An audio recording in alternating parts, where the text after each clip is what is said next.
Bueno, entonces, muchas gracias por estar aquí.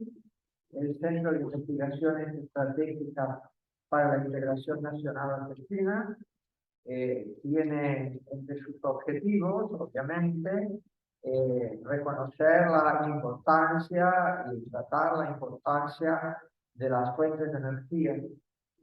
Sería imposible la integración sin el desarrollo y es imposible el desarrollo sin el dominio de la energía. Los griegos, que muchas cosas sabían muy bien, dieron origen a la palabra energía, a la palabra ergon, y en realidad decían que la energía es la fuerza que para cambiar las cosas, es la fuerza del trabajo, y al dios que correspondía a la energía, Heráclito, claro, Heráclito, por supuesto, no Parménides, lo consideraba el rey de todas las cosas, el padre de todas las cosas. O sea, la idea de la energía es algo que desde la remota cultura griega tenemos como muy importante. Entonces, el centro que nos honramos en dirigir con el doctor Milano y el doctor Nelly, tiene especial interés en tratar el tema de la energía como uno de los factores trascendentales para el desarrollo y la integración. Hoy hemos invitado a alguien que, además de ser nuestro querido colega, como profesor de Derecho Internacional Privado, es docente en cursos de posgrado de energía, por ejemplo, en la Universidad Católica, y que nos ha honrado ya con otras exposiciones en otras reuniones del centro o del Centro de Investigaciones en Filosofía. Habiendo dicho esto y agradeciendo muy especialmente la presencia del señor decano, que nos honra particularmente, vamos a conceder entonces la palabra a nuestro disertante José María Julián. Bueno, muchas gracias, doctor. Voy a activar aquí, compartir pantalla para luego. Estaría funcionando. Ahí está.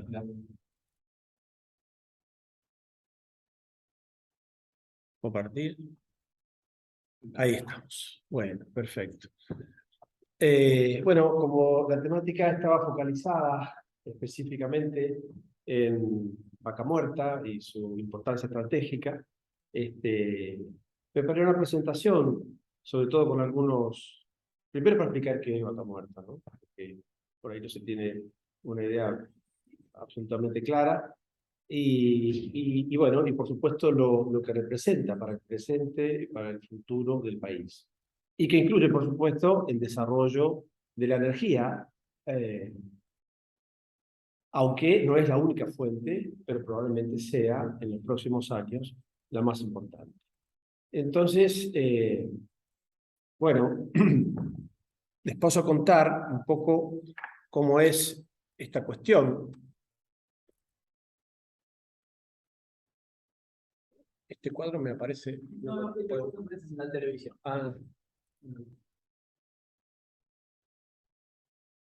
Bueno, básicamente, como lo puse ahí, Vaca Muerta es una formación sedimentaria depositada en un mar de la edad jurásica, de la cuenca ubicada en la cuenca neuquina. La cuenca neuquina es una de las cuencas productoras de petróleo principales del país, que está ubicada principalmente en la provincia de Neuquén, pero también comprende, por lo menos en el aspecto de la explotación convencional, el noroeste de la provincia de Entre Ríos y el sudoeste y sudeste de La Pampa y de Mendoza. Al menos esa es... Río Negro, ¿qué dije? Perdón, Río Negro y La Pampa y Mendoza. Entonces, en ese cuadrado, digamos, es donde esa formación se ha desarrollado. No en toda la formación hay, o se han encontrado hasta el momento, hidrocarburos de los denominados no convencionales. Específicamente en Vaca Muerta, que está principalmente localizada en la provincia del Neuquén, es donde existen actualmente las principales reservas. Este es un mapa, bueno, que no sé por qué se ve tan chiquito, pero es... ¿Cómo? Clic acá, ahí. Ahí. Ah, perfecto. Bueno, ese es un mapa de la provincia de Neuquén, donde claramente se ve que todo este sector, ¿verdad? Que está en la confluencia, como dije, con Río Negro y con el sur de Mendoza y de La Pampa, se encuentra el desarrollo de la formación Vaca Muerta, hoy por hoy ocupando ya más de la mitad de la provincia de Neuquén. La mayoría de estas áreas, ahora vamos a ver en otros cuadros posteriores, la gran mayoría de estos lotes hoy ya están bajo concesión. La mayoría concesiones de explotación. Hoy Vaca Muerta tiene más de 1.500, creo que exactamente son 1.586 pozos en producción, sobre un total de 1.800 perforados. Bueno, no sé si todos están al tanto de la diferencia entre explotación convencional y no convencional. Por ahí lo aclaro. En realidad, la explotación convencional de los hidrocarburos se refiere siempre al sistema tradicional donde los hidrocarburos están liberados, digamos, de la roca madre, al cual se accede simplemente por un proceso de perforación, el drilling tradicional con los equipos de perforación, ¿verdad?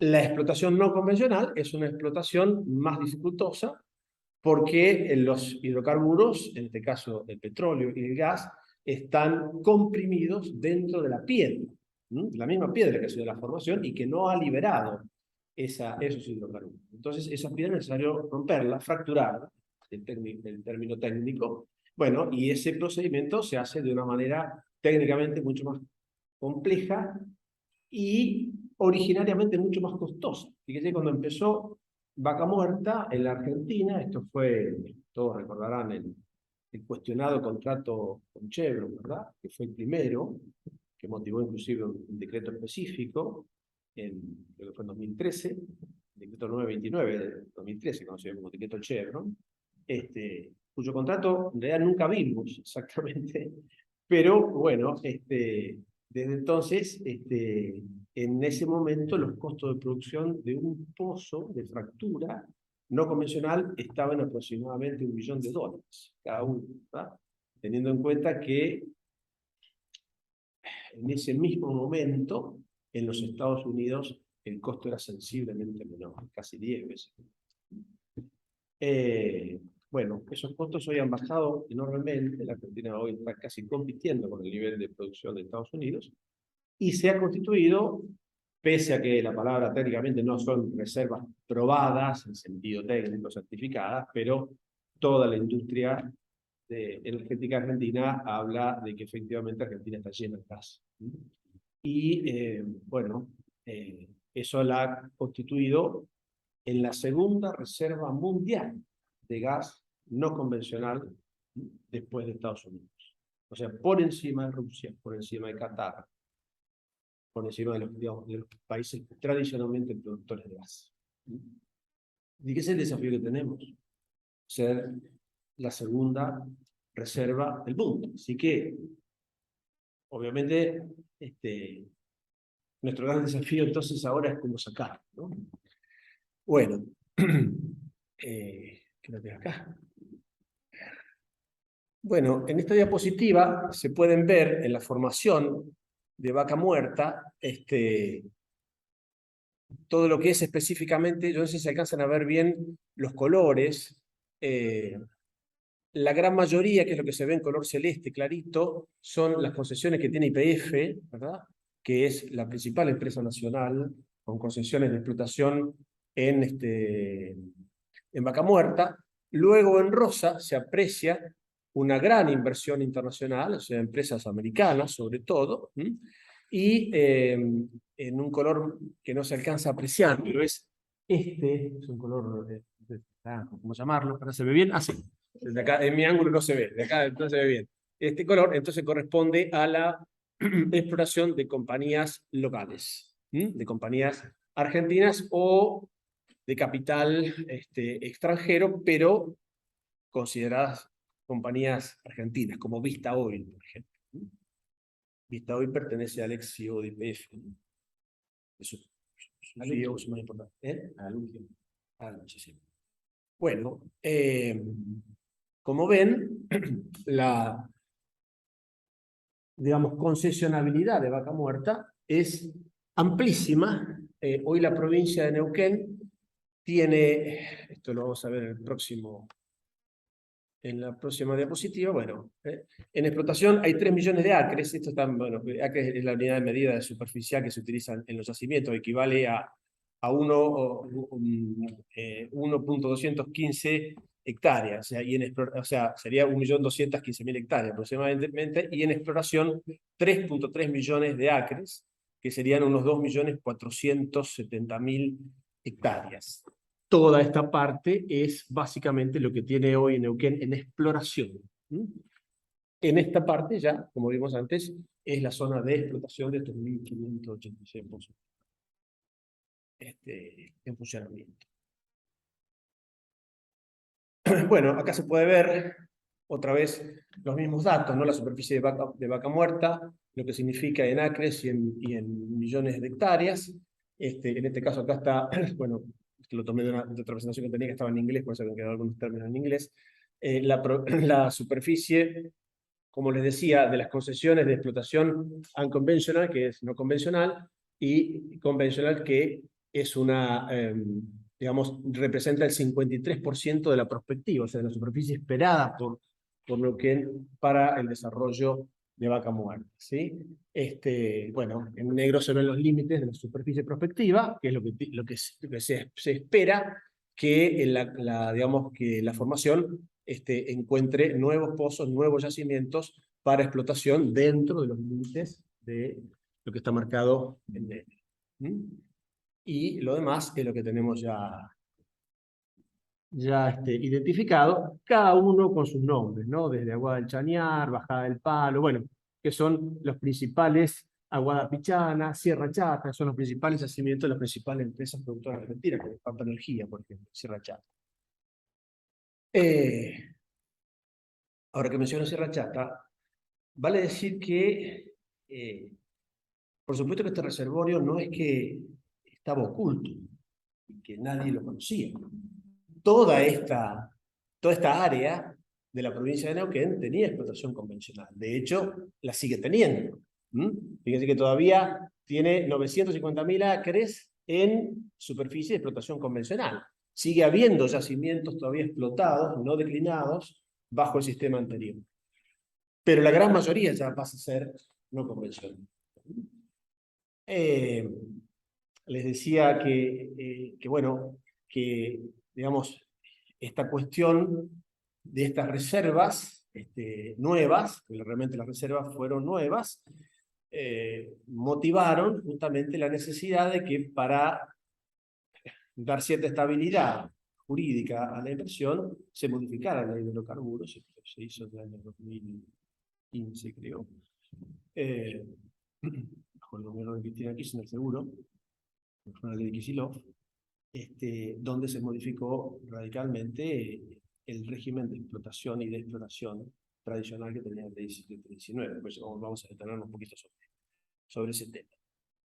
Si hay alguna duda, lo que quieran preguntar, me avisan y me dicen. No recordaba ya que habilitar esa modificación legislativa. ¿Fue acompañada consensuadamente por todo o obedeció a la presión, digamos, de las empresas extranjeras para poder invertir con seguridad? No, yo creo que fue un consenso. Porque veníamos, recuerdo históricamente de YPF, de la expropiación, de la nacionalización, habíamos dado algunas señales confusas al mercado de la energía. Sí, es verdad, pero digamos, desde ese punto de vista se concentró en YPF. O sea, YPF, si bien es una empresa hoy de control estatal, control de accionario estatal, que tiene más del 50%, en realidad funciona verdaderamente como una empresa privada. De hecho, está fuera de la ley de control financiero del Estado. O sea, ningún organismo del Estado controla YPF, ni la CIGEN, ni ¿cómo se llama? La Auditoría General de la Nación. Funciona como una empresa privada. Por supuesto con su componente político, que nunca es bueno, porque al final del día los directorios se sientan funcionarios del gobierno nacional y gobernadores provinciales. Esto último como consecuencia de la reforma 94, o sea, no todos los males son atribuibles a la interpretación del PEP. Además, creo que hay límites. Si alguien quisiera oponerse a la explotación, pagaría un costo altísimo y probablemente no se puede impedir. Porque cuando se da la posibilidad de un desarrollo económico, aparecen fuerzas. Me refiero, por ejemplo, al caso Canal de Panamá, que es diferente, porque evidentemente el poder de Estados Unidos era mucho más grande. Pero si alguien quisiera oponerse totalmente a la explotación, encontraría quien lo golpee, fuera quien fuera. Imposible. O sea, es muy difícil frenar un desarrollo económico posible tan importante, me parece. Sí. Ahora sí pueden obstaculizarlo, pueden ignorarlo, pueden molestarlo. Porque en algún punto es un círculo virtuoso. Es decir, en una zona muerta, toda la zona de nieve, eso, hoy floreciendo en cuanto a trabajo. Sí, sí, o sea, ha generado una expectativa y un desarrollo que antes no tenía. No era una zona muerta, era una zona con yacimientos declinantes. Como era toda la explotación convencional en la Argentina, como la cuenca austral, como la cuenca del Golfo, San Jorge. Eso sí va a traer problemas institucionales muy grandes para la Argentina y muy interesantes para el federalismo. Un gran problema que el extranjero va a tratar después, seguramente. Sí. El problema de que esos son recursos provinciales. Además. Entonces, puede dar vuelta la institucionalidad argentina, cosa que a mí me alegraría muchísimo, o puede provocar el aplastamiento de la provincia de Neuquén, porque se le ha dado a un pequeño núcleo político un poder inmenso.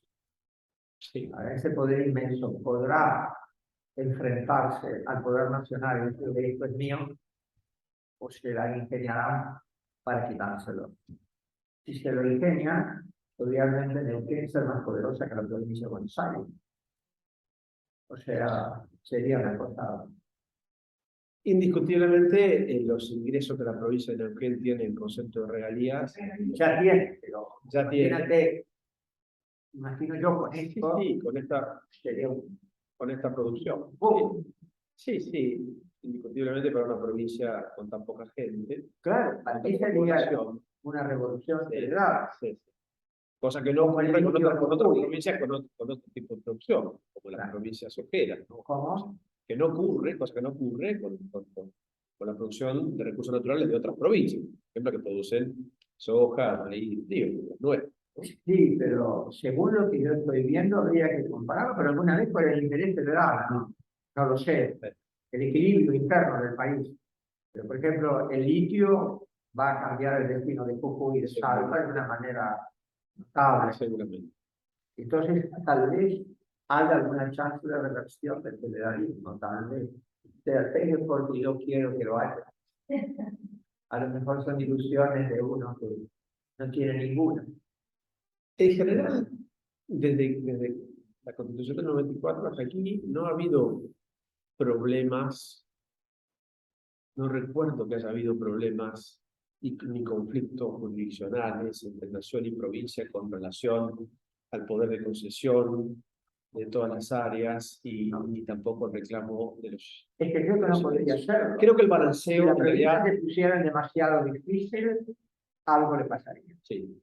Igual creo que el balanceo en gran medida está dado por todos los aspectos económicos, claro, principalmente por la recaudación impositiva, que en gran medida sigue siendo nacional, por supuesto, claro, o sea, y no provincial. La provincia es cierto que ha aumentado su ingreso por regalía de una manera notable, y seguramente Neuquén va a ser mucho más abundante que cualquier otra provincia. No sé si va a no, yo creo que va a andar bien, soy optimista. No va a haber quien pueda frenarlo, o habrá quien lo pueda obstaculizar, porque tal vez debe haber competencia entre compañías petroleras. Hasta ahora hay, aunque parezca mentira, acuerdos tácitos sobre aspectos muy importantes, incluidos los jurídicos. Fíjense que esto que decía, la ley de hidrocarburos se modificó en el primer gobierno, en el último gobierno de Cristina Kirchner, en 2015, y luego no fue modificada. posterior. No hubo necesidad de modificar el nivel. No hubo necesidad siquiera de modificar el plan gas. O sea, la famosa resolución 46, que es una resolución que se le echa cara al muro, digamos, en cuanto al próximo, fue la continuación del plan gas 1 y 2. Déjame contarle esto porque es muy importante. ¿Qué fue el plan gas 1 y 2? Los dos son de autoría de Kicillof, como ministro de Economía. ¿Sí? ¿En qué consistió? La producción local de gas convencional de la Argentina, desde la crisis de 2002 hasta casi 2013, o sea, luego de la transición del PF, estuvo asignada por la modificación de las concesiones, principalmente las concesiones de transporte, ¿verdad? Especialmente de transporte de gas, que fueron dolarizadas y especificadas. Ambas cosas. Y lo segundo, por un congelamiento, a mi modo de ver, innecesario, ridículo, del precio del gas en boca de pozo argentino. Mientras a todos estos productores que vimos en el mapa anterior, de gas convencional, o sea, antes de Vaca Muerta, ¿no? Se le pagaba $2 el millón de BTU. Argentina le pagaba $6 a Bolivia. Bueno, tal vez en ese momento no era algo menos, sería 4,80, casi 5 promedio, y pagaba 6, 7 el gas GNL importado en barcos. Y te preguntas, ¿y por qué hicieron esto? Y no se entiende. Eso solamente retrasó 10 años, prácticamente, el descubrimiento de Vaca Muerta. Es decir, como vimos antes, Vaca Muerta, por eso quise poner de resalto esto, no es que estaba escondida ni que nadie sabía nada de Vaca Muerta. En realidad, todo el mundo sabía el potencial que había. Nadie lo podía explotar en las condiciones que costaba la explotación de un pozo, como dije antes, en ese momento, menos con ese precio de $2, ¿sí? Pero ahora la cosa es muy distinta. Y sin embargo, el gobierno ya está, el actual, ya está por el plan gas 5, que recoge la misma lógica. ¿Cuál es la lógica? Pagar más o asegurar un precio al gas incremental. ¿Qué es el gas incremental? El gas nuevo, y por lo tanto, por ser un gas de nuevo descubrimiento, que es principalmente el gas no convencional, tiene un nuevo precio, un precio diferencial. Hoy promedio los $4.50 el millón de BTU. No llega a 5 todavía. O sea, es el doble. Y toda esta área, vuelvo a la diapositiva anterior, todo este gas de esta área es gas nuevo, que tiene un precio distinto. Pasa que me parece que el proyecto no hizo ahora su división específica para la comunicación de esta zona. No, porque hay división. Bueno, porque en el mercado financiero se ha visto todo ese, son todos esos procedimientos que tenemos que respetar, justamente en la organización de diferentes para Chile, con divisiones especiales para este tipo de... No, pero no, o sea, división de qué tipo, técnicas, no. No, Sigue siendo, YPF lo único que ha separado de su core business, digamos, es la energía eléctrica, que se llama YPF Luz, es otra sociedad que tiene aparte la generación eléctrica, que está íntimamente relacionado con el gas, ahora vamos a ver. sí. ¿No? Pero en cuanto a explotación, no. Lo que ha triplicado el precio de la acción de YPF en este momento y también ha llevado a bastante arriba el precio de otras acciones cotizadas de la Bolsa de Nueva York, su Pampa, no tanto, pero también lo llevó a la subida, a la alza, es las posibles nuevas condiciones. O sea, primero el aumento permanente de la producción, ahora vamos a ver en números, del aumento de la producción de vaca muerta. Y segundo, las condiciones que parece que de una vez por todas se estarían dando para la evacuación, ¿verdad? Tanto del gas como del petróleo a través del gasoducto que se ha denominado Néstor Kirchner, que inexplicablemente pasado, iba a estar para 2021 y no lo tenemos, va a estar en 2023 con suerte, y más vale que esté, porque si no el invierno que viene realmente va a faltar gas. La primera etapa. La primera etapa que consiste, ahora te voy a mostrar en un cuadro, que consiste en vehiculizar el gas a Buenos Aires. O sea, no es otra cosa que eso, esa primera etapa. Es llevar un caño nuevo de 36, 30 pulgadas hasta Salliquero de la Pampa y ahí empalmar con el gasoducto Neuva 2, que es uno de los 3 gasoductos del sistema de TGS. Yo trabajé en TGS 10 años, y que al detalle de cómo funciona esto, y lo va a llevar hasta el anillo de distribución del Gran Buenos Aires, que es lo que hoy se abastece con el barco que está anclado en Campana, que es el barco regasificador y que insume en su pico máximo de producción, es capaz de inyectar al sistema entre 23 y 24, no sé si se ha llegado a 25 últimamente, millones de metros cúbicos diarios. Ese es el gas que va a llevar este gasoducto. La etapa verdaderamente importante del gasoducto es la segunda, la que va a llevar el caño desde Saliqueló hasta acá San Jerónimo. Porque San Jerónimo es una especie de hub, ¿no? Donde confluyen el gasoducto sur y el gasoducto norte, ¿verdad? Entonces eso va a garantizar, sobre todo en la provincia de Santa Fe, al norte de Buenos Aires, de la disponibilidad de gas. En ese sentido, la provincia está trabajando muy bien, porque está haciendo la ampliación de los gasoductos de distribución, tanto el Gran Santa Fe como el Gran Rosario y el regional que va a Venado Tuerto, preparándose para justamente cuando esta disponibilidad esté. Esperemos que esté rápidamente. Eso va a llevar, la primera etapa va a implicar un aumento de la capacidad de transporte en 11 millones de metros cúbicos y la segunda debería llegar hasta 40. Pero no sé ustedes si eso va a ocurrir. Les traje algunos números de la producción de gas que son del mes pasado, simplemente para que lo tengamos en cuenta. Bueno, en octubre 22, una temperatura que incide naturalmente en el consumo, ¿verdad? La demanda total potencial de gas natural fue de 128 millones y medio de metros cúbicos por día. Tengamos en cuenta que en el pico de consumo, que sigue por supuesto en los meses de invierno, principalmente en julio, es donde habitualmente se da el pico, este año llegó casi a los 200 millones. Entonces, ese faltante, y la producción en general de Argentina ronda los 150 millones. Acá ya se ha consumido menos porque, lógicamente, el consumo interno baja con el aumento de las temperaturas. Bueno, esos 45, 50 millones que faltan de metros cúbicos diarios es lo que se abastece con GNL. GNL es el gas que se trae en barcos y que en este año, como consecuencia de la guerra entre Rusia y Ucrania, ha llegado a precios exorbitantes, del orden de los 50, 55 dólares el millón de litros. Ten en cuenta que el gas de vaca muerta se paga 4,5. 50, 55 se paga el gas de GNL. ¿Verdad? Y además, el GNL es un producto, hoy por hoy, precioso.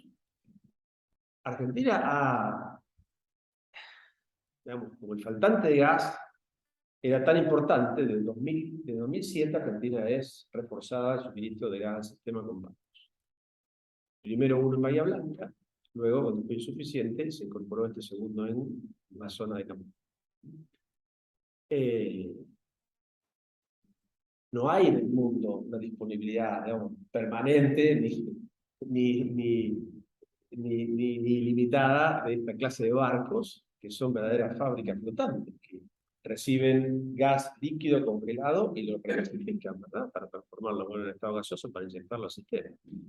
El barco que estaba en Bahía Blanca, que no sé si recuerdan, en el 2018, una decisión un poco apresurada, a mi juicio, del gobierno de Macri, se decidió prescindir del barco de Bahía Blanca.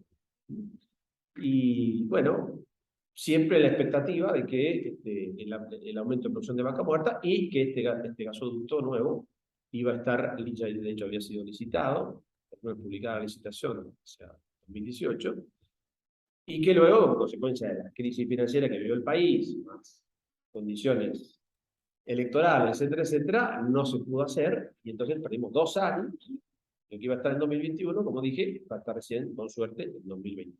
Bueno, fundado en todas esas expectativas, se venció el contrato del barco, que era con la firma Accelerate, que es una europea, en los 2 barcos, y se prescindió de los servicios. En 2020, con la pandemia, y el consumo fue notoriamente más bajo, con lo cual no hubo mayores problemas. Pero en 2021 y 2022 hubo que traerlo de nuevo. Y ahora, con la guerra en Europa, Accelerate acaba de firmar un contrato con Finlandia para poner este mismo barco en un puerto de Finlandia, porque Finlandia no confía más en los rusos. ¿Qué va a esperar? 10 años. O sea, ese barco no vuelve más. Y no hay más disponibilidad. Entonces, más vale que tengamos el asunto para el invierno que viene, pues si no, vamos a tener problemas fantasmas. Bueno, voy a seguir porque si no me voy a ir por otra parte. Les decía que solo para tener idea que el sobrecosto del sistema hasta octubre en 22, en octubre 22 significó 75 millones de dólares, poco con lo que se viene gastando, y acumuló 5.279 millones de dólares en los primeros 10 meses del año, lo cual posiblemente vamos a terminar el año con un déficit de entre 5.500 y 5.600 millones de dólares energéticos, el desbalance energético del país.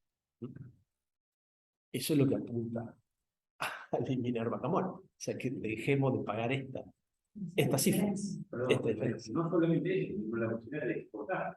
Bueno, esa es otra cosa. O sea, la Argentina desde los años 90 nos olvidamos de la exportación.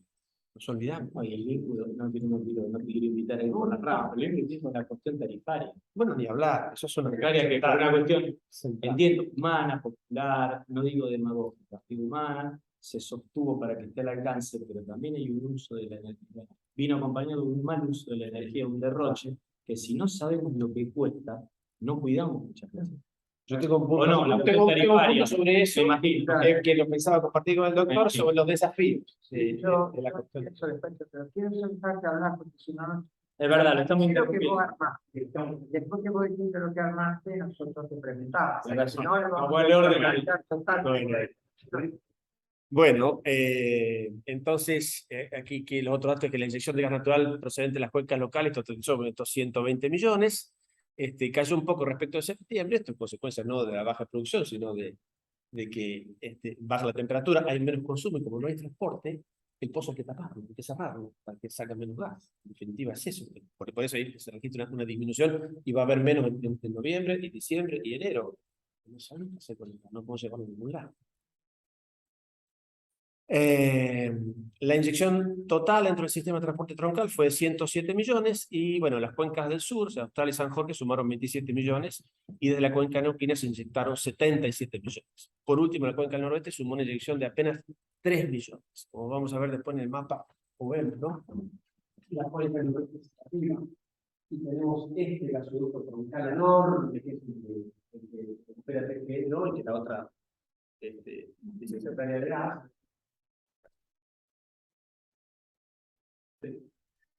Bueno, bueno, así, creo que con una capacidad de transporte sobrante e impresionante.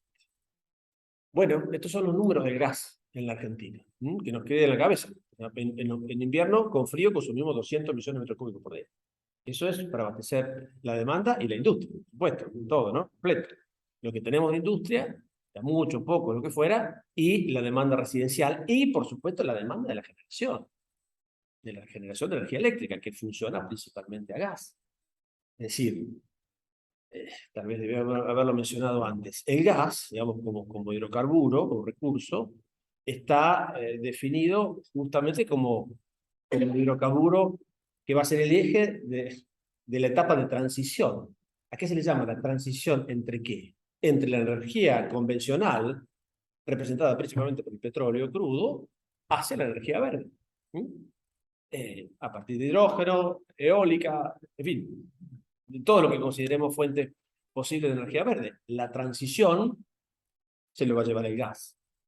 ¿Y por qué la transición? ¿Por qué el gas y ya no el petróleo? Bueno, porque el gas tiene la capacidad de producir, entonces, esta energía un poco más limpia, que es la generación eléctrica. O sea, lo que va a reemplazar, digamos, en los hogares, en el uso común, el uso de la energía propiamente va a ser la energía eléctrica, no el gas en sí mismo. Difícilmente vayamos hacia un aumento del uso domiciliario del gas, más que para calefacción. Lo más probable es que vayamos hacia la electrificación de todos los sistemas, incluidos los autos, ¿no? Creo que esto de la guerra entre Ucrania y Rusia ha puesto en riesgo, al menos, todas las expectativas a mi juicio, totalmente de medidas, especialmente en Europa, con relación a alcanzar los objetivos de la generación totalmente limpia, especialmente lo que se refiere a la industria automotriz y demás. Por poco, a 2025, Inglaterra iba a empezar a dejar de producir autos a combustión. Parece que todo esto va a traer un parate, ¿no? Alemania desactivó por completo sus centrales nucleares, quedándose solamente con el gas de Rusia. 1/3 del gas de Alemania es el gas de Rusia. 1/3. ¿Con qué lo va a reemplazar? Si no hay barcos. Y ni que hablar los países vecinos, por ejemplo Austria, que además no tener gas no tiene puerto. O sea, ¿dónde va? ¿Por qué se va a abastecer? Es un tema muy, muy, muy serio, ¿no? La consecuencia de esta guerra. Bueno, ¿cuáles son los desafíos de la industria del gas? Se me ocurrió mencionar esto, ¿no? Que es la construcción en tiempo récord del gasoducto troncal, Néstor Kirchner, que la primera etapa es, como digo, va de Vaca Muerta a Saliqueló, son más o menos 500 kilómetros, 540, si mal no recuerdo. La segunda etapa es la de Saliqueló, La Pampa, San Jerónimo, para transportar gas natural de Vaca Muerta hacia los grandes centros urbanos. Permitirá aumentar en 11 millones la capacidad actual, primera etapa, y hasta 50 millones, 40 millones de metros cúbicos día en la segunda etapa, asegurando el abastecimiento interno. Este cuadro muestra que hoy, si bien la capacidad troncal eso creo que lo tengo más adelante, la capacidad general del sistema de gasoductos troncales de la Argentina es 150 millones de metros cúbicos día, la verdad es que es totalmente desbalanceada. Tenemos un montón de gasoductos troncales que no tienen gas, ni forma de inyectarlos porque las cuencas se agotaron. Bueno, el otro gran desafío es la terminación de la exportación de GNL en los meses de invierno, por esto mismo que les acabo de contar, con los barcos, para mejorar la balanza de pagos y evitar estos 5.000, 6.000 millones de dólares por año que cuesta ese tema. La instalación de la planta de licuefacción en Bahía Blanca y la rehabilitación de los gasoductos de exportación para generar mayores saldos exportables. Argentina está llena de gasoductos de exportación, porque en los 90, efectivamente, si se recuerdan, 90 fue el segundo momento en la historia argentina donde se alcanzó el autoabastecimiento de petróleo y de gas. Bueno, lamentablemente las crisis y las decisiones que se adoptaron con posterioridad hicieron que esto dejara de ser y esos gasoductos quedaron vacíos. O sea, solamente a Chile hay 7 gasoductos de exportación. A Uruguay hay 1, que atraviesa el Río de la Plata. Hace años que está vacío.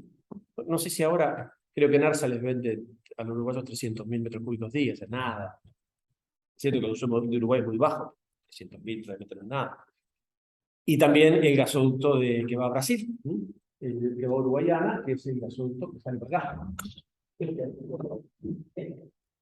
gasoducto 3B que va a la solución. Bueno, todo esto suponía, está en Plata Colonia, en Punta Larga, Colonia, en operado por empresas más grandes que controlaba por diario, y los argentinos con los gasoductos que son en Chile, inclusive en el norte, el gasoducto normandino, los que van a Santiago, toda la generación de energía de Santiago de Chile se suministraba ya en Argentina. Aquí debajo, en la zona de había bueno, fíjense lo que pasó acá, eso también, ¿no? Acá había una empresa canadiense llamada Metanex que había decidido la instalación de una planta gigantesca para la producción de metanol. Los canadienses le tuvieron miedo de la seguridad política argentina y decidieron ponerlo al lado de Chile, pero la empresa no se podía abastecer con gas que no fuera argentino. Cuando en 2007 Kirchner cerró exportaciones a Chile, la empresa la tuvo que levantar. Quedó de 3 trenes que tenía, quedó 1 solo. ¿Qué hizo Chile ante eso? Generó, como les Santiago de arriba, de millones, 2 plantas de gasificación. No tiene 2 barcos, tiene 2 plantas fijas, que cuestan muchísimo más. La construcción, la instalación, el diseño, para abastecerse de gas de GNL. O sea, un Chile se abastece. Bueno, Esa es una diferencia que tenemos. Entonces, ¿para qué es una planta de liquefacción? Es el proceso inverso. O sea, es el proceso de congelar gas en estado gaseoso, ¿no? A menos de 160 grados centígrados para poder almacenarlo y venderlo. O sea, vender a través de los barcos que transportan GNL a la Argentina, hacer el proceso inverso. De la Argentina, vender GNL al mundo. Y por supuesto la definición de un marco jurídico y económico estable, a mi modo de ver, con jerarquía de ley, esto de que cada vez que queremos hacer algo con un decreto que después nadie cumple, o el presidente posterior lo cambia, que asegure previsibilidad de precios y acceso a divisas para garantizar la inversión, el aumento de la producción y el desarrollo sostenido de la explotación. Porque esto, como decía el decano antes, el aspecto económico, por un lado, en las tarifas respecto del transporte y la distribución de la energía, ya sea gas o energía eléctrica, pero por otro lado, el precio. O sea, si viene alguien y dice, tu gas va a valer $2 de acá hasta que parezca, y así estuvimos 15 años, bueno, lo más probable es que nadie, que la inversión de vaca muerta no aumente. Ahora, si se le aseguran condiciones de previsibilidad, de precios y de acceso a las divisas, porque ningún inversor extranjero va a venir luego para llevarse pesos, valijas de pesos, bueno, eso es el desafío que tenemos que pensar, porque esto que nos está pasando tampoco es nuevo. O sea, si uno mira los 100 años de la historia de la energía en la Argentina, las idas y vueltas han sido más o menos por los mismos temas. Y estamos y van y venimos. Hasta cuando vimos, recuerda, con motivo del centenario de YPF, las dificultades que había tenido Irigoyen, que tuvo que sacar por decreto la creación de YPF, porque en el Congreso no le aprobaban bueno, la ley que se pretendía, y bueno, y luego vino Perón con sus conflictos con el Standard Oil, la California y los demás, y luego vino Frondizi que dio la vuelta, y entonces fue, por primera vez se alcanzó el autoabastecimiento energético en Argentina en ese momento, y luego vinieron los radicales y dijeron que estos contratos son todos nulos.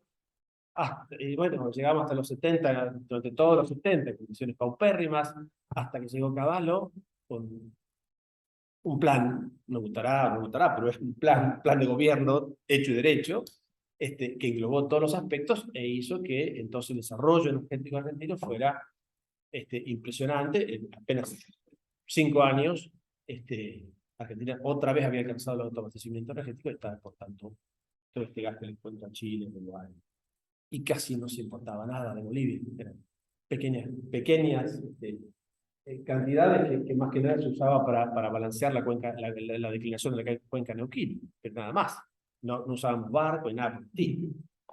Luego vino la crisis de 2002 y uno dirá, bueno, no consumíamos barco porque la industria nacional estaba totalmente afectada, estaba parada por el régimen de importación del menemismo, lo que sea. La cuestión es que llegamos a 2007 sin gas para abastecer el consumo residencial.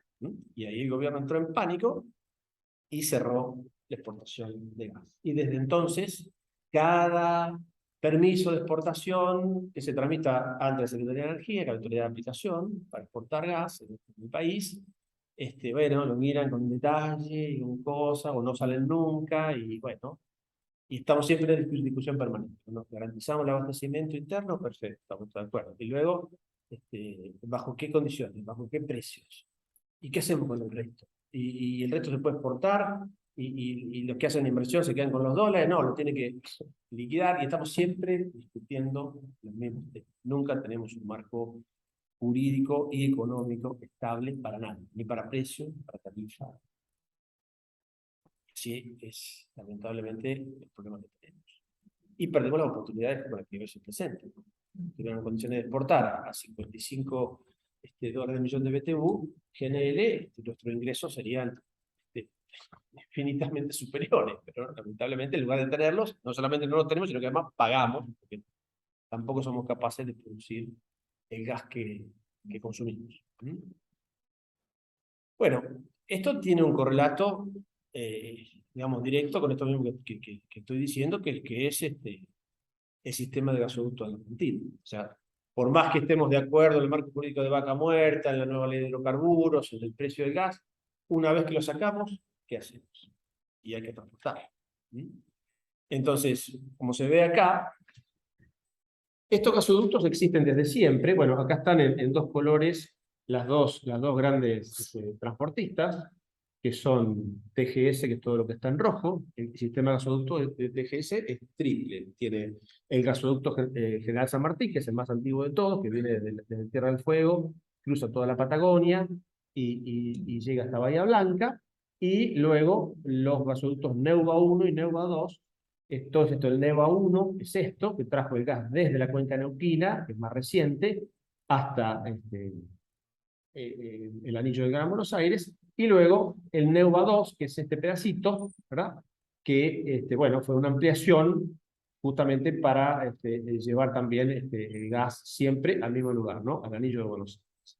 En verde, el gasoducto Néstor Kirchner, como va a ser, primera etapa en Salíqueló, se complementa con el Neuva 2, y todo ese gas nuevo se lleva. El Neuva 2 tiene hoy más del 50% de su capacidad está ociosa, y la segunda etapa es esto, ¿no? De Salíqueló hasta San Jerónimo, aquí cerca, donde va a confluir con los gasoductos troncales norte, o sea, tanto el de la cuenca neuquina como el de la cuenca cuyana, que es el gasoducto que se llama Centro-Oeste, que opera TGN.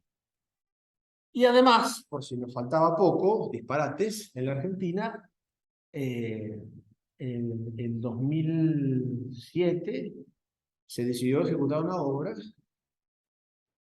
la única para lo que se trata, por el crecimiento que se trata, de hacer un gasoducto troncal, supuestamente para traer gas de Bolivia, y abastecer el norte argentino, el noreste principalmente, y la Mesopotamia. Miren, hoy por hoy solamente tiene Entre Ríos algunas derivaciones de este gasoducto, que es el gasoducto, digamos, que es único de troncal, que va a Brasil. Corrientes no tiene gas, Misiones no tiene gas natural. Y desde Santa Fe hacia arriba tampoco había.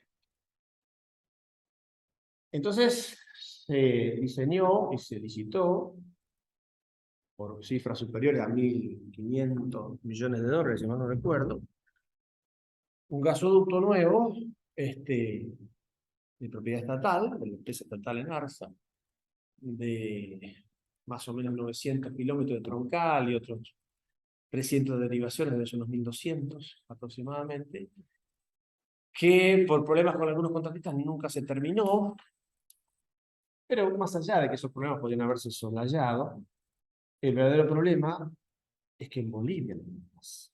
Hay que mostrar los caños en el programa de la nata. Claro. Ese fue el conflicto con esa empresa, Vertuga, Sí, sí. echándose a perder Santiago del Estero, por ahí. Es una historia tan larga. Casualmente la semana pasada tuve que declarar como testigo en la causa penal que hay por ese. Sí. Yo esos contratos los gestioné de 3 años más o menos, incluido el contrato de exportación de gas de Bolivia. Bueno, imagínense que para que este gasoducto, que es más pequeño que los otros, que es un troncal, ¿no?, de 30 pulgadas, pueda ser llenado y por lo tanto, a partir de la compresión, movilizado el gas, necesita de 25 millones de metros cúbicos día. Bolivia hoy nos está dando 7. Y bueno, y lo más probable es que Bolivia tiene un contrato también muy malo para ellos, que no cumple. Entonces, como nos tienen que vender el gas a un precio muy inferior al que le paga Brasil, que es donde verdaderamente colocan su producción, y donde además tiene prioridad, porque ellos tienen 2 contratos de exportación muy grandes, uno con Brasil, a través del cual suministran a toda la industria de San Pablo. Son más o menos 40 millones de metros cúbicos día. Y lo que les sobra, digamos, y viene para la Argentina, en la esperanza de que Bolivia hubiera llevado, o si hubiera cumplido su contrato, debería hoy estar en estos 25 millones que hacen falta. Bueno, hace mucho tiempo, por lo menos hace 2 años que no logran pasar los 12 millones.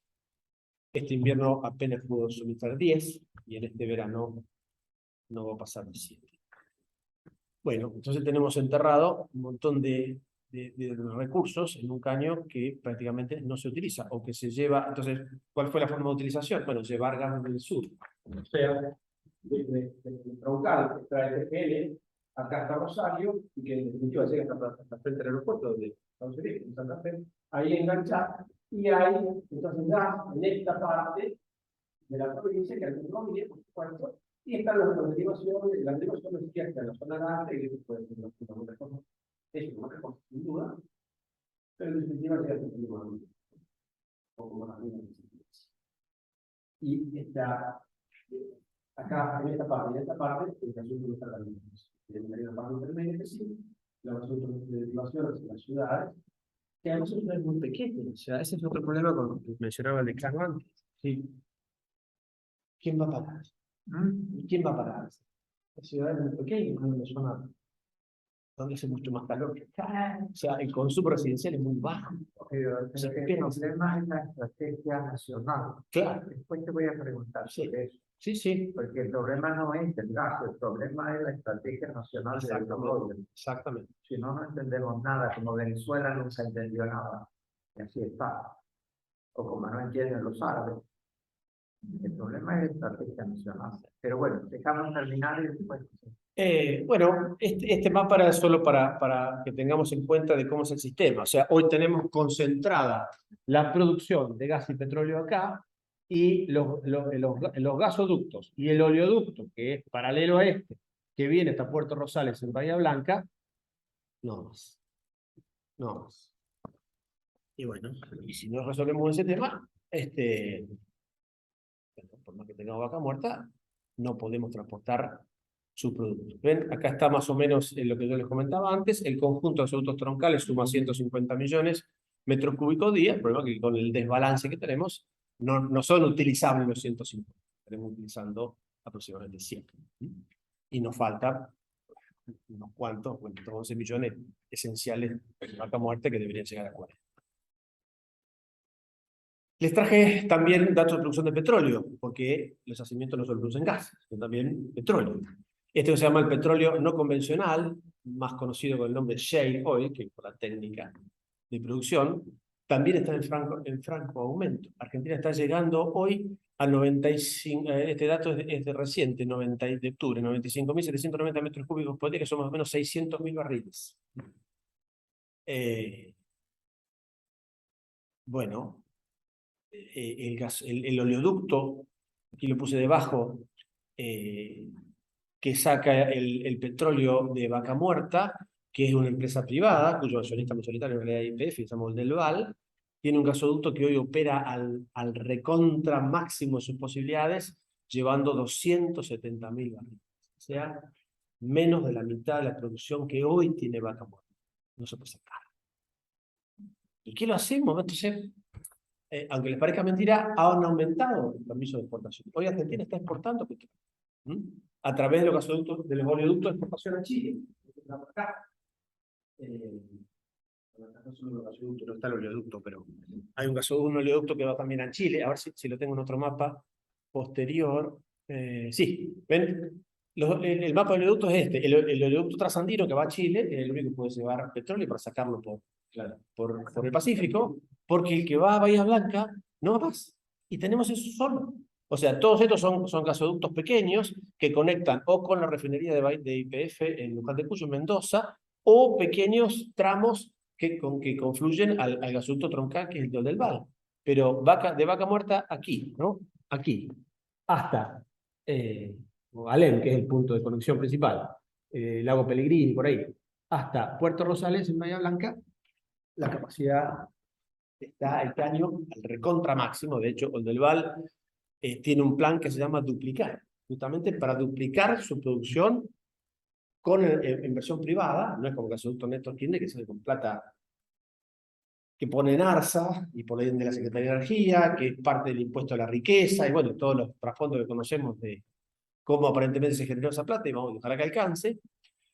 Y en cambio, el oleoducto es de inversión privada. Plata que va a poner, aparentemente, solo Oldelval y sus accionistas y las empresas productoras de petróleo de Vaca Muerta interesadas en sacar el petróleo, pero siempre y cuando les garanticen otra vez lo mismo, que va a poder exportar, que se van a poder hacer de los dólares, que no lo van a hacer, sea otra vez la discusión económica detrás. Bueno, estos datos de petróleo son muy significativos. Mira que aumentó la producción. 12, casi 13% que se verifica desde fines de 2020 ha aumentado la producción de petróleo. Bueno, ¿cómo se ha llegado? Hoy por hoy la producción de shale gas es del orden del 43% de la producción total de petróleo. O sea, Vaca Muerta se está, bueno, está mal mapa. Vaca Muerta se está llevando solamente la producción, el 43% de la producción total de petróleo del país, dejando de lado la producción tradicional de la cuenca austral, de la cuenca y de la cuenca del Golfo, de la Comodoro Rivadavia, bueno, todo lo que fue el origen de esto. O sea, el potencial de Neuquén parece que infinito, ¿no? Bueno, el Thai Oil, que es otra especie de producción digamos, de pozos más arenosos, no tanto de piedra, es muy poca cosa, apenas 960.000 metros cúbicos día, y todavía la explotación, la producción de petróleo convencional en la Argentina es importante, ¿eh? Estamos en 53.770 metros, o sea, casi más de la mitad todavía sigue siendo convencional, o sea, los pozos de las otras cuencas todavía funcionan. Está la cuenca Guyana, por supuesto, y como les mencioné, las otras cuencas del sur, principalmente la cuenca de... Sí, la cuenca del Golfo tal vez es la que está peor de todas, ¿no? Tal vez la cuenca austral, mejor, que incluye Santa Cruz, toda la parte bien sur, ¿no? Hay detalles, no vale la pena detenerse en la producción ya de cada cuenca, o sea, no va a llevarnos mucho tiempo, pero estos son números para que tengamos en la cabeza de qué hablamos, ¿no? O sea, de cuál es el problema que significa, o cuán grande es el problema que tenemos que resolver como país, como proyecto que el doctor Cielo mencionaba antes, ¿no? Que proyecto del país queremos tener, porque en definitiva es el diseño del sistema energético tiene que ir acompañando el proyecto que tengamos, siendo es un parche tras parche. Bueno, esto ya se lo mostré, que es el oleoducto. Y bueno, para terminar, pues ya llevo un rato largo hablando, me parecía que había que, al menos de una perspectiva más jurídica, plantearnos lo siguiente, ¿no? Primero, el reconocimiento del acceso a la energía como un derecho humano básico. Yo creo que hoy, en el siglo XXI, esto es casi indiscutible. ¿Quién puede vivir sin gas? ¿Quién puede vivir sin energía?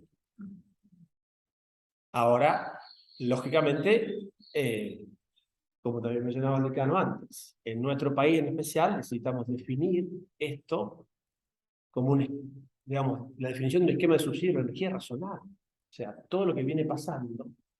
Fíjense ustedes que los datos, ¿no? Por acá me los traje anotados porque ya había cerrado que me llamaron la atención. Por ejemplo, las tarifas de electricidad en 2015, o a fines de 2015, o sea, a la finalización del gobierno de Cristina Kirchner, representaban el 14% del costo. El resto de subsidio. Hoy está aproximadamente en el 30%. Nuevo, pese al aumento tarifario del gobierno anterior y nuevo congelamiento. Que pasó la elección en gran medida y que viene ahora. Sí, claro. El gas, por ejemplo, hacia fines de 2015, la tarifa de distribución y de transporte representaba un poquito más, el 34% del costo. Hoy está aproximadamente en el 5%.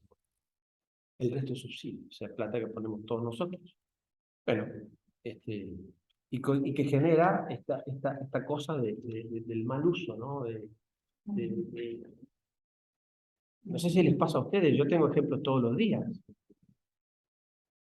de gente que me dice que como no paga la energía eléctrica, tiene 24 horas prendido el aire acondicionado. Y que parece exagerado, es realmente así. ¿Y cómo puede pensarse que eso puede ser? Eso no puede pasar en ningún lado, en ningún lugar del mundo.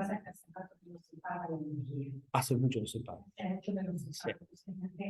Y ha generado esta idea de que es otra cosa estatal, gracias.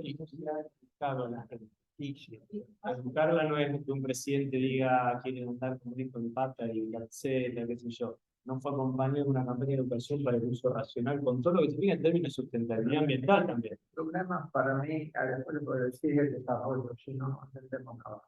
Pero cuando vayan terminando. No, yo estoy para terminar porque luego de esto simplemente quería ya de un plano más estrictamente jurídico, académico, me parece que el derecho a la energía requiere una jerarquización como una rama autónoma del derecho, ¿verdad? O sea, esto como lo enseñamos en la facultad, en el marco de una carrera, de una materia que es los recursos naturales, no tiene que ver uno con el otro, me parece que es una cosa que no tiene mucho sentido y bueno, y creo que hay que destacar mucho por todo lo que hemos visto, las relaciones que el derecho a la energía tiene con el derecho administrativo, en tanto en cuanto el Estado es quien es el poder concedente, digamos, todos estos yacimientos que hemos visto y que también es el poder concedente de la licencia, de transporte, distribución, etcétera, etcétera. También con derecho del consumidor, porque los consumidores de energía, algunos tienen acceso en marcos regulatorios totalmente desvirtuados, porque vivimos también una ficción normativa con marcos regulatorios de los años 90 que no se aplican. O sea, la ley de gas sigue siendo la misma ley, la 24076, la energía eléctrica lo mismo.